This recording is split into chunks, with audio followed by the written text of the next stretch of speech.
Jawaban santun Bang Haji Roma Irama ketika dihina dan ceramahnya dianggap berpotensi sesat menyesatkan oleh Gus Baha, namun dia sendiri malah bergandeng jembut dengan golongan Habib Yaman, penyebar kesesatan yang sesungguhnya.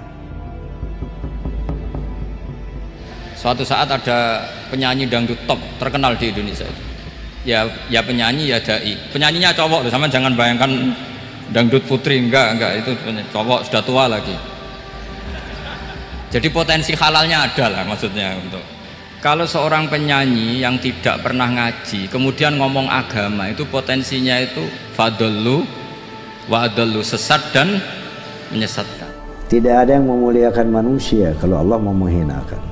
Saya tidak akan pernah marah kalau dihina orang. Mungkin saya memang orang yang pantas dihina. Ya, saya bukan orang yang mulia gitu. Ya, saya tidak akan pernah marah dibully orang. Kita tahulah bahwa Kiai Bah itu alim, ya alim, sangat luar biasa. Satu, yang kedua kalinya, kalau memang Haji Roma Irama itu tidak dianggap orang yang bisa ngaji, ya itu dianggap menyasarkan fatwanya Mbah Haji Roma Irama. Saya mohon maaf, perimbangannya apa?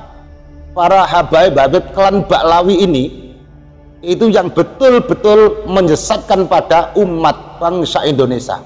Kenapa Kiai Bah tidak pernah mengkritik? Kurofatan yang dijalankan semuanya tahu. Kenapa Kiai Bah diam saja?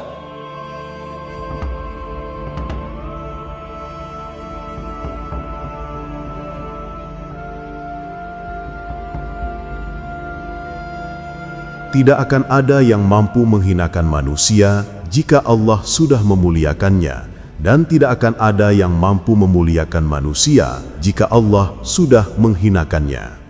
Begitulah jawaban santun seorang Roma Irama ketika ia menanggapi hinaan dan cacian dari para pembencinya, yang mana para pembencinya tersebut sekarang didominasi oleh golongan Habib Yaman, kaum keturunan palsu baginda Rasulullah, dan juga para jongosnya. Memang benar apa yang disampaikan oleh Bang Haji Roma Irama, bahwa tidak akan ada yang mampu memuliakan manusia jika Allah sudah menghinakannya. Dulu, bisa dikatakan hampir tidak ada warga Nahdliyin yang berkata-kata tidak pantas kepada seorang Gus Baha.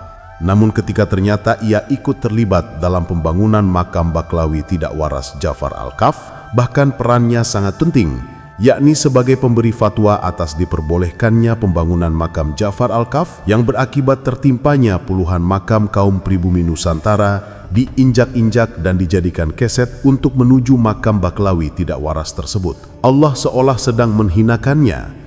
Tidak sedikit warga Nahdliyin yang sekarang mencaci dan mencela dia karena kealimannya selama ini ternyata tidak mampu menjadi penangkal bagi akalnya dari doktrin golongan Baklawi Yaman sebagai golongan manusia dengan kasta paling tinggi di bumi Nusantara.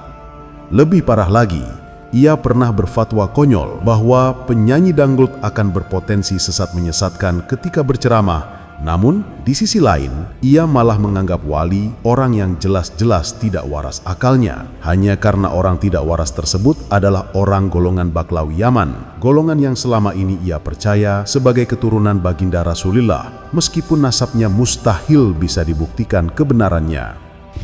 Habib Ja'far dengan segala keterkenalan majdzubnya, beliau ngendikan tuh mesti diulang-ulang, syahadat wali-wali yang sudah kabundut. Asyhadu an la ilaha illallah Habib Abdullah Al-Kaf bermalangkan pada bujuk negara,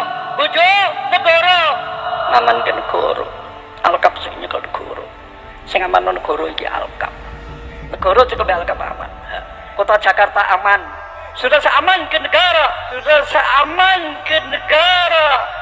Bapak Presiden terima kasih kepada kita. Mungkin kalau Anda dengarkan itu mungkin biasa, mungkin karena ndak wali itu yang jelas itu. Itu yang nggak wali pasti tidak paham, malah gremeng kadang. Jadi serabakat soleh lah yang seperti ini, semoga tobat ya. Inilah kekonyolan dan sekaligus fatwa yang sangat menjijikkan dari seorang Gus Baha. Roma Irama bicara agama dicaci dan dihina. Ceramah yang disampaikan dikatakan berpotensi sesat menyesatkan bagi para pendengarnya. Sedangkan orang tidak waras, seorang pengidap gangguan jiwa, difatwakan bahwa dia adalah seorang walinya Allah Ta'ala. Dan difatwakan juga kuburannya wajib dibedakan dengan makam kaum pribumi Nusantara, yang akhirnya membuat makam kaum pribumi dijadikan keset, diinjak-injak sebagai jalan menuju makam orang pengidap gangguan jiwa tersebut. Sebodoh-bodohnya Haji Roma Irama misalnya, jika memang Gus Baha menganggap Bang Haji Roma adalah orang bodoh dalam urusan agama, setidaknya ia masih faham hal-hal yang berkaitan dengan syariat, masih fasih dalam mengucap ayat-ayat Al-Quran. Bandingkan dengan Baklawi Jakfar Al-Kaf yang difatwakan sebagai wali oleh Gus Baha. Mengucap kalimat syahadat dan sholawat saja, ia belepotan, amburadul tidak karuan. Persis seperti orang tidak waras di jalanan, yang semua ucapan mereka keluar seada-adanya, tanpa ada kontrol sama sekali dari akal warasnya. Meskipun statusnya adalah seorang penyanyi dangdut yang menurut Gus Baha tidak pantas bicara agama, setidaknya dalam berceramah Roma Irama tidak pernah menyampaikan ajaran sesat seorang mayit bermodalkan dibekali surat sudah bisa masuk surga tanpa hisab. Datang Habib Sanjindan, ngelihat itu jenazah tuh, pengen dibungkus, pengen ditutup kain kafannya. Beliau ambil kertas kecil, kertas kotak kecil, beliau tulis, ada yang ditulis sama beliau, ditaruh di bawah kepalanya si jenazah. Deh, tutup. Sebelum ditutup, habis beliau tulis, ditaruh tuh kertas, beliau bilang, "Man, gue tahu lo ibadahnya berantakan, tapi lo cinta sama dzurriyyat Nabi Muhammad, ikhlas dari dalam hati. Nanti kalau malaikat munkar nakir datang nanya pertanyaan kubur, jangan lo jawab, man. Lo kasih surat dari gue, lo masuk surga tanpa hisab." Roma Irama pun tidak pernah menyampaikan mayit di dalam kubur. Ketika ditanya malaikat man robuka, jawabannya Habib Abdullah Al-Haddad. Dan dalam ceramahnya, Roma Irama juga tidak pernah menyampaikan ada manusia yang bisa memadamkan api neraka jika manusia itu tidak malu kepada Allah Ta'ala. Inna rajula lamma sa'alahul malakan. Ini orang laki-laki yang di dalam kubur, si munsyid nih, si vokal ini, begitu ditanya oleh Muhammad Munkar dan Nakir, wagala man rabbuka, Munkar Nakir tanya man rabbuka, siapa Tuhanmu? Dia jawab, Habibi Abdullah Ba'alwi. Kalau aku tidak malu kepada Allah Ta'ala, maka neraka Jahannam itu akan aku matikan. Dia hampiri neraka. Saya masih punya teman ada di dalam api neraka. Dia bilang, "Hei neraka, keluarkan teman-teman saya, orang-orang yang dekat sama saya. Kalau enggak, saya masuk, nggak tanggung kalau padam neraka." Jika aku tidak malu, maka aku akan padamkan api neraka. Jika aku tidak malu, api neraka itu saya buat padam api neraka. Dari 3 tema ajaran sesat, mayit bisa masuk surga tanpa hisab bermodalkan surat rekomendasi.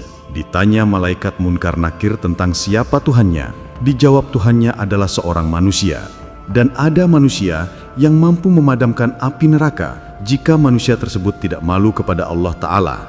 Apakah ajaran-ajaran sesat tersebut disampaikan oleh penyanyi dangdut Roma Irama sehingga Gus Baha berfatwa bahwa apa yang disampaikan oleh sang penyanyi dangdut dalam ceramah berpotensi menyesatkan umat manusia? Jika memang Gus Baha adalah seorang ulama yang alim dan bijaksana serta konsisten dengan ilmu yang dimilikinya, tentu ia bisa menilai ceramah siapa yang sesungguhnya berpotensi sesat menyesatkan bagi umat Islam. Ceramah penyanyi dangdut Roma Irama atau ceramah Baklawi yang ia buja-buja dan ia percaya sebagai keturunan baginda Rasulullah. Termasuk juga dengan dongeng khurafat yang disampaikan Baklawi Umar Mutahar yang menceritakan Baklawi penidap gangguan jiwa Ja'far Al-Kaf pernah mengislamkan orang kafir yang telah meninggal dunia. Dongeng tersebut jelas berpotensi sesat menyesatkan. Tapi Gus Baha yang katanya adalah seorang kiai yang sangat menjaga perkara syariat malah bergandeng jembut dengan penyebar ajaran sesat tersebut dan malah mencaci dan menghina Roma Irama yang ceramahnya lurus-lurus saja dan tidak pernah keluar dari rambu-rambu syariat agama.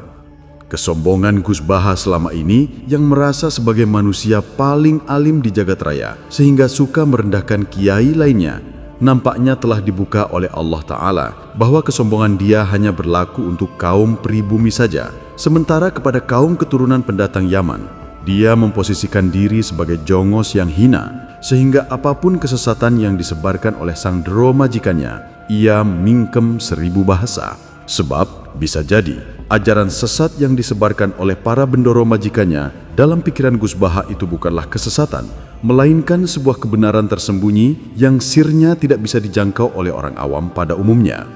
Gus Baha adalah simbol Sealim apapun orangnya, seluas apapun keilmuan seorang manusia, ketika dia bergaul dengan Baklawi, kaum keturunan palsu baginda Rasulullah, dia akan menjadi manusia tolol seketika, sebab ia tidak akan bisa lagi menggunakan logikanya yang sudah tertutup doktrin betapa mulia dan spesialnya golongan Baklawi yang dipercaya oleh dia sebagai zuriat baginda Rasulullah. Termasuk sikap Gus Baha yang menghina penyanyi dangdut berpotensi menyesatkan jika bicara agama, namun di sisi lain justru memuja-muja dan menganggap walinya Allah Ta'ala orang yang nyata mengidap gangguan jiwa. Itu semua adalah akibat ketololan manusia ketika manusia tersebut otaknya telah termanipulasi oleh klan Bani Ubaidillah, kaum keturunan palsu baginda Rasulullah.